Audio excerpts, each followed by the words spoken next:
Mad Alliance was howling as Joe, aka Mad Joe up C.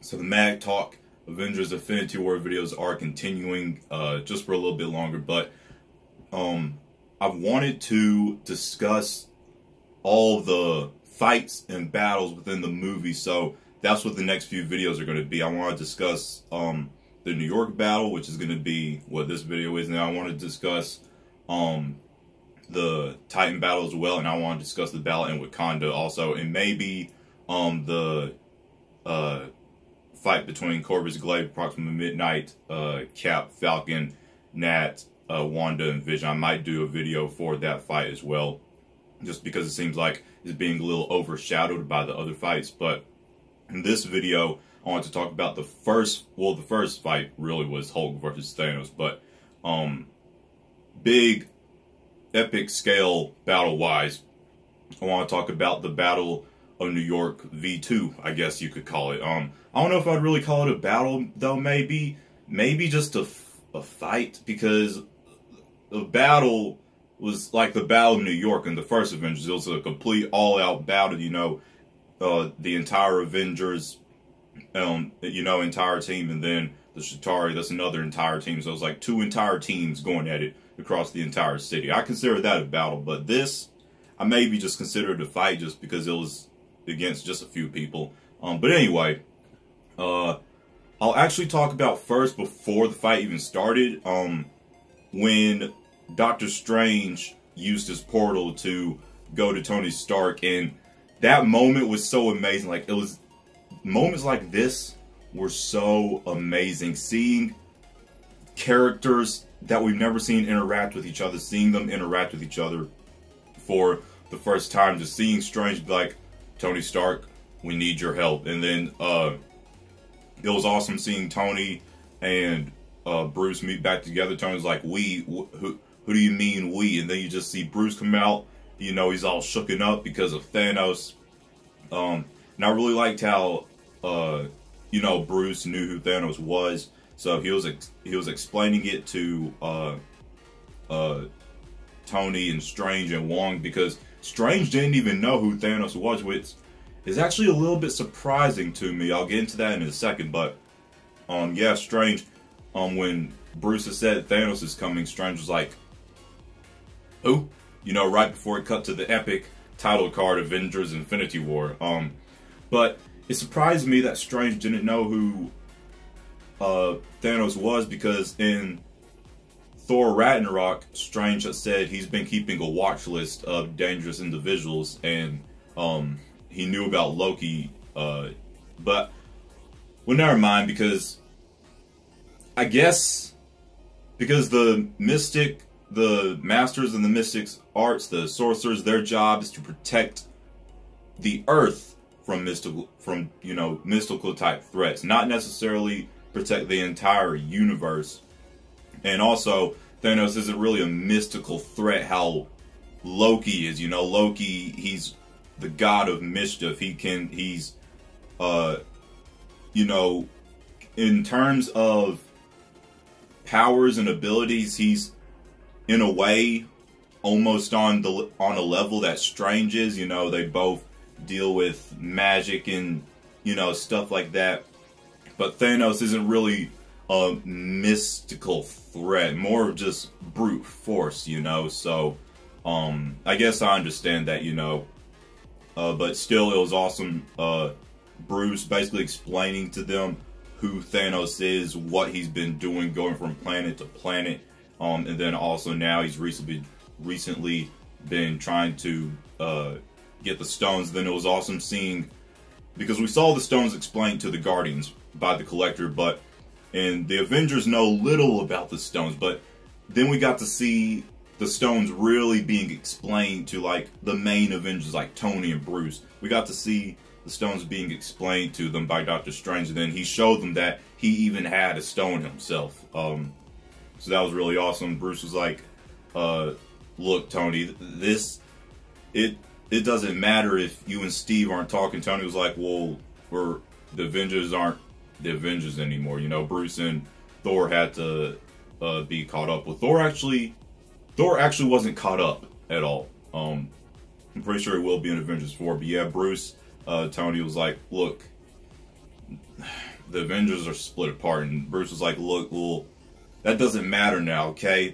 This is Thanos. He with just the space and the Power Stone, he's already the most powerful being in the universe. This is a universal ending threat, okay? It doesn't matter if you're on talking terms or not. If you got Steve's number and he said he's willing to help you out, you got to give him the call. And so, I wonder if he was actually going to make the decision to call him or not, because Tony was looking at the phone. You know, he didn't do anything yet, but he was just looking at the phone.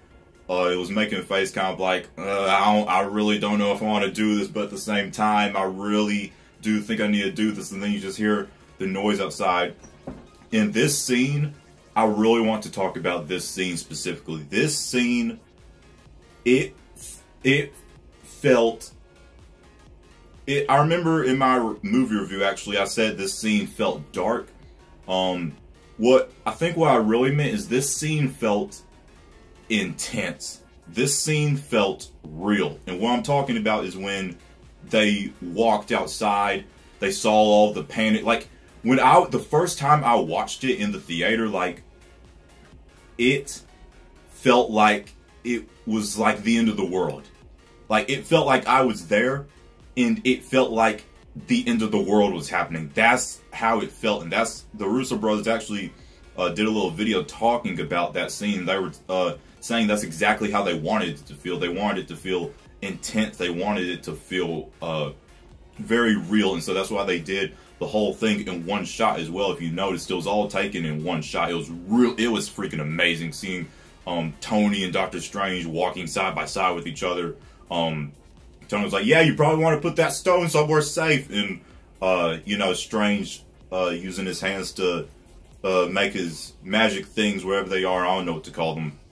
But yeah, it was just amazing seeing it all happen. For a Marvel movie, this was one of the moments that showed you that the themes and tones in this Marvel film is something that we haven't quite experienced in a Marvel film on this level yet. I mean, you have Winter Soldier, you know, certain movies like that where you felt bits of darker, grayer tones, but not necessarily on this level yet. So that was it was an amazing scene. And then you know, once they walked into the street, you just see this giant Q-ship in the air. Again, it's like an end of the world feel. And then not Corvus Glaive. How can I forget his name? Ebony Maw.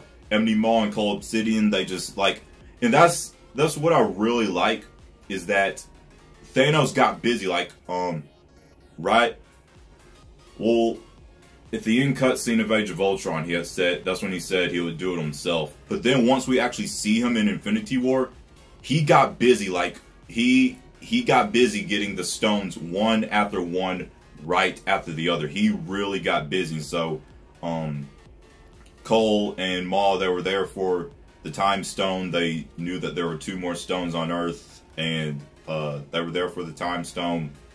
And this, first, my whole theater cracked up laughing at this scene. And this was one of my favorite lines from Tony Stark in the movie. Well, actually, I liked the whole entire dialogue when first he was like, "Earth is closed today," and Ma was like, "Stonekeeper, do you let this chattering animal speak for you?"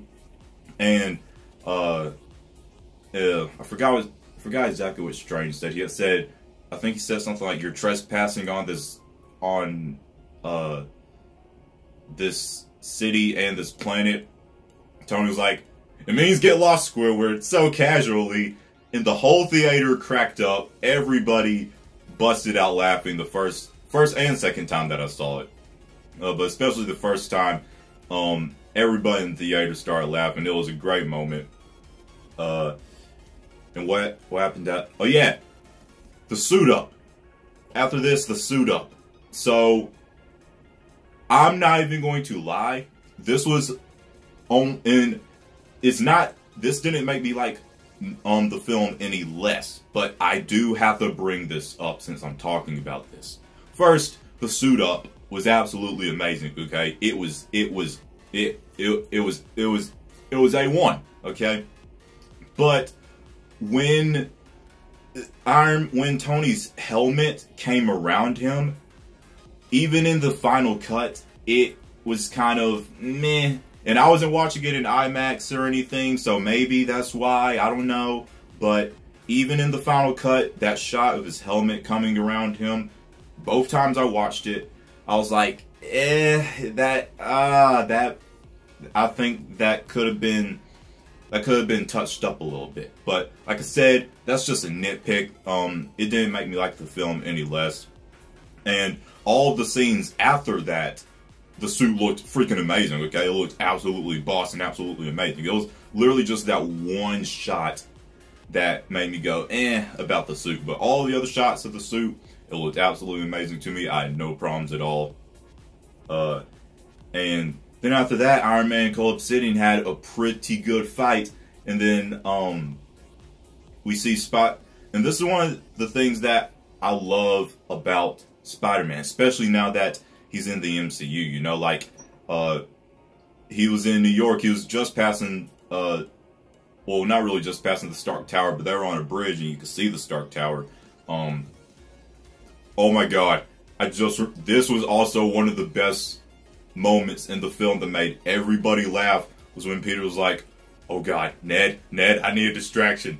And out of all the things Ned could freaking do, he sees he sees the ship.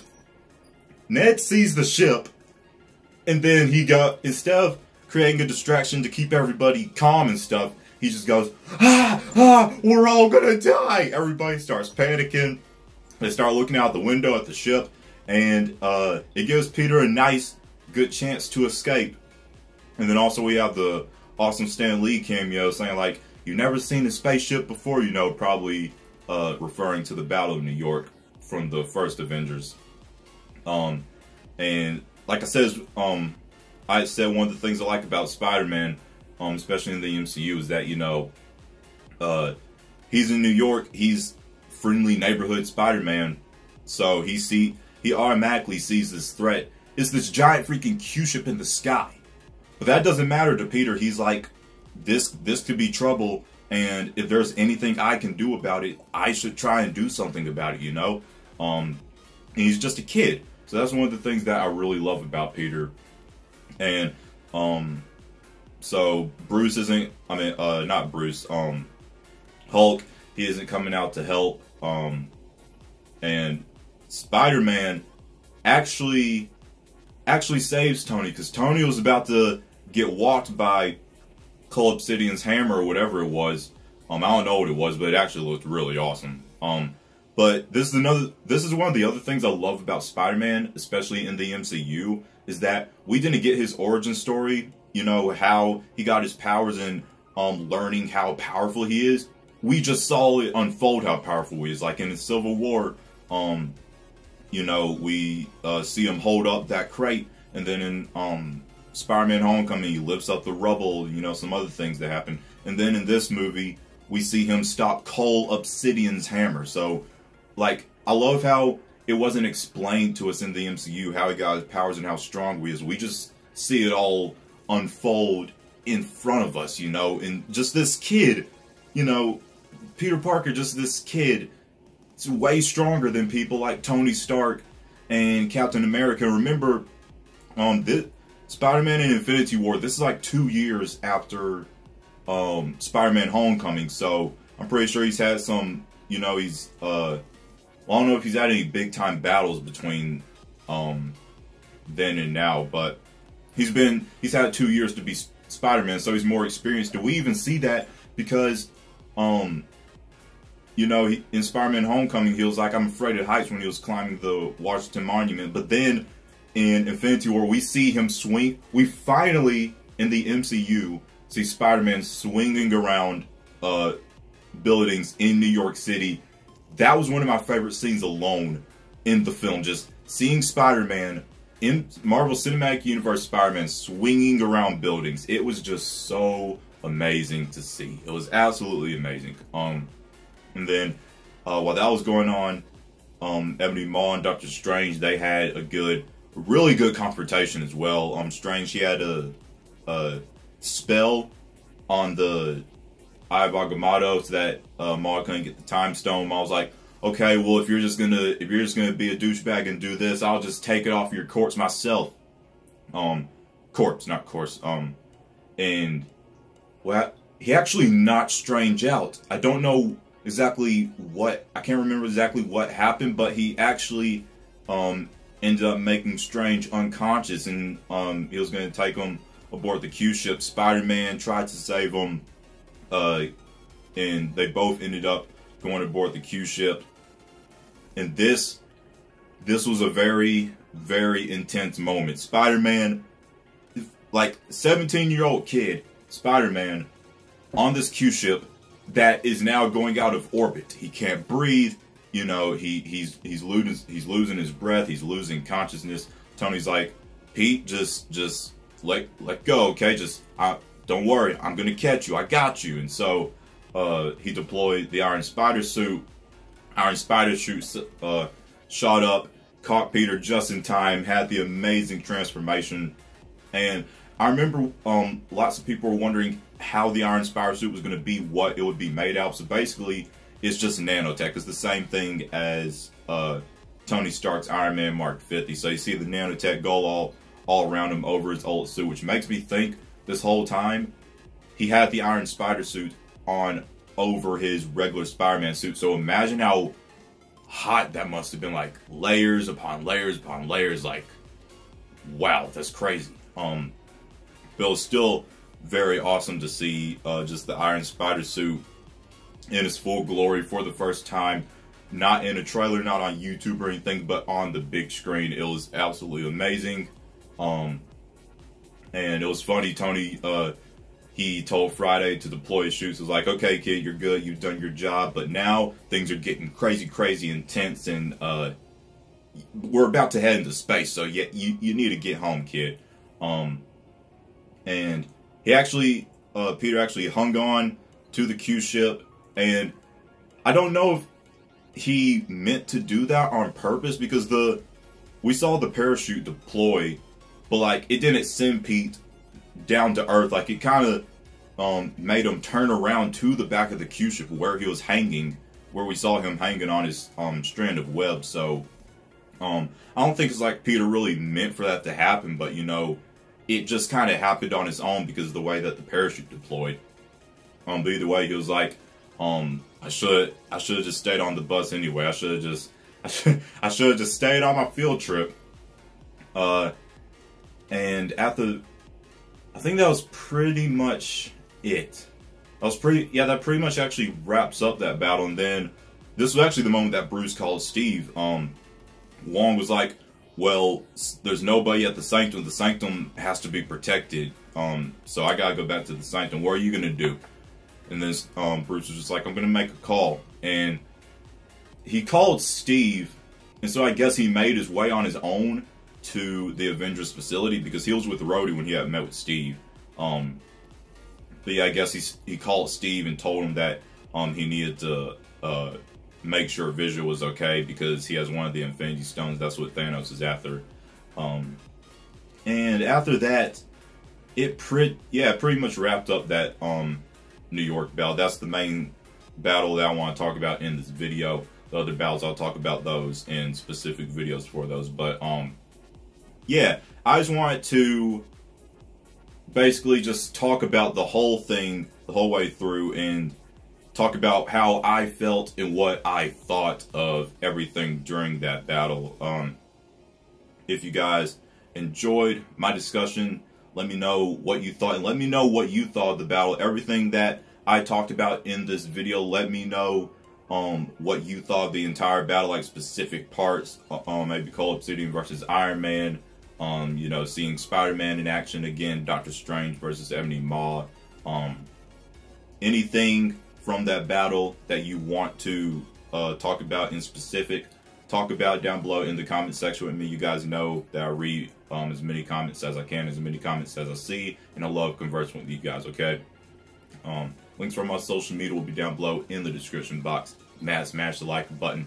Share this video with anyone you feel would enjoy. If you are new around here and you like what you see, tap the subscribe button, ding dong the notification bell to join the Mad Alliance on our journey to 100,000 subscribers. My name's Joe, aka Mad Joe FC. Hope you all have a marvelous day. Mad out. Mad. Strong. Together.